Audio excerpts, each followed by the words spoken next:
បាទវិលត្រឡប់មកជួបជាមួយនឹងខ្ញុំបាទសាជាថ្មីជាមួយនឹងវីដេអូតម្រូវឆ្នោតយួនបាទសម្រាប់លេខហេងហេងថ្ងៃទី11ខែកុម្ភៈឆ្នាំ2026នេះបាទសម្រាប់ channel មួយនេះក៏យើងមាននៅតម្រូវលេខឆ្នោតយួនបាទពិសេសតែម្ដងសម្រាប់ឲ្យបងប្អូនយកទៅធ្វើការផ្សងសំណាងក៏ប៉ុន្តែពុកម៉ែមីងមុននឹងយើងចូលទៅកាន់តម្រុយអ្នកនរគ្នាក៏កុំភ្លេចជួយចុច follow page ចុច like ចុច subscribe ម្នាក់មួយហើយ comment 168ឬក៏ comment ហេងហេងបងប្អូននឹងត្រូវឆ្នោតទាំងអស់គ្នាបាទទទួលបានលៀបបានលុយកាក់បាទសម្រាប់ថ្ងៃទី11នេះទាំងអស់គ្នាតែម្ដងអញ្ចឹងពុកម៉ែវិញយើងចូលទៅកាន់តម្រុយសម្រាប់ថ្ងៃទី11បាទប៉ុន្តែបញ្ជាក់គឺឆ្នោតដែលយើងលេងគឺយើងលេងឆ្នោតយួនថ្មីបាទម៉ោង10កន្លះម៉ោង1កន្លះ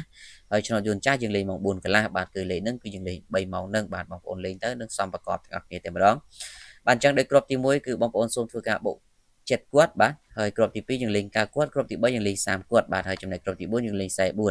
អញ្ចឹង4គ្រាប់នេះគឺសុទ្ធតែជាលេខពិសេសហើយសម្រាប់បងប្អូនយកទៅធ្វើការផ្សងសំណាងហើយសម្រាប់បងប្អូនដែលចង់បានលេខច្បាស់លេខចំ100%បងប្អូនគ្រាន់តែធ្វើការឆាតចូលប្រអប់សារឬឆាតចូល page មកគឺខ្ញុំនឹងទម្លាក់ជូនទៅកាន់បងប្អូនយកទៅលេខប៉ុន្តែបញ្ជាក់គឺឲ្យលេងទាំង4ប៉ុស្តិ៍បាទ